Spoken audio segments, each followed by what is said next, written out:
Autonomy versus Independence versus Sarexit. Autonomy.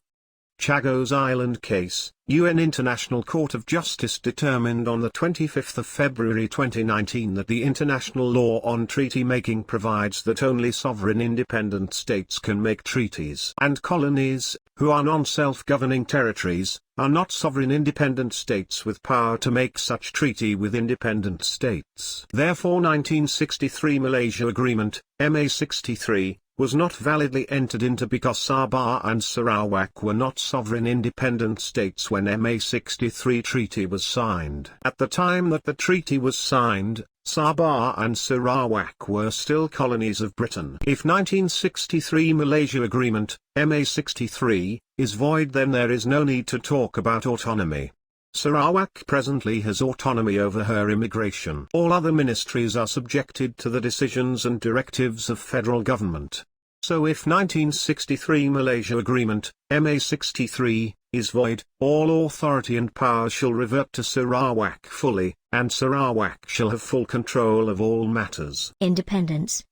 The international right to independence is enshrined in United Nations Resolution 1514 on the granting of independence to colonial countries and peoples, which allows colonies the privilege to decolonize and to become independent countries. This UN Resolution 1514 has a force of law recognized by the international community, and Malaysia, being a member nation, has to respect this resolution. Failing to do so can invite serious economic and political consequences against Malaysia. Malaya gained independence from Britain in 1957, and according to the notification filed by Malaya on September 16, 1963, Malaya took a new name Malaysia after Sabah and Sarawak were acquired to enlarge its territory. Sabah and Sarawak were not independent nations when they were handed by Britain as a gift to Malaya. When Singapore exited Malaysia, the Singapore Independence Act 1966 was passed in the Malaysian Parliament, granting Singapore her independence. The 1976 Malaysian constitutional amendment reduces Sarawak's status from a country to a state. Further derogation of our dignity by Malaya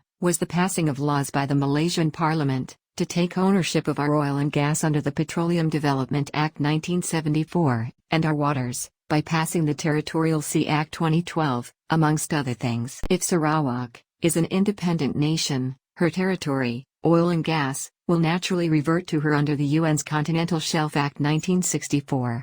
This will mean that all revenues derived from Sarawak seabeds, subsoils and natural resources, will belong to Sarawak, and collectible by Sarawak alone. The UN International Court of Justice in 2008 opined that Kosovo, a non-independent state with independent Serbia, had an intrinsic right to independence, as provided by the Decolonization Act 1960. Therefore, guided by this international law, our Sarawak legislature is a powerful body that can unilaterally declare Sarawak's independence, on grounds not only on invalidity of MA63 Treaty, but also on grounds of suppression, domination, economic and political differences, with Malaya. Sarexit, or Sarawak Keluar Malaysia.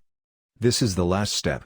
When Sarawak is independent, and has full control and authority over her land and waters, Sarawak will not be the poorest in Malaysia. Exit may not be a necessity. Sabah and Sarawak have never breached 1963 Malaysia Agreement, MA63, if MA63 is valid. It is Malaya who has breached, and is continually breaching, 1963 Malaysia Agreement, MA63, if 1963 Malaysia Agreement is valid. And so, would it not be logical, or maybe, it should be Malaya who exits from Malaysia,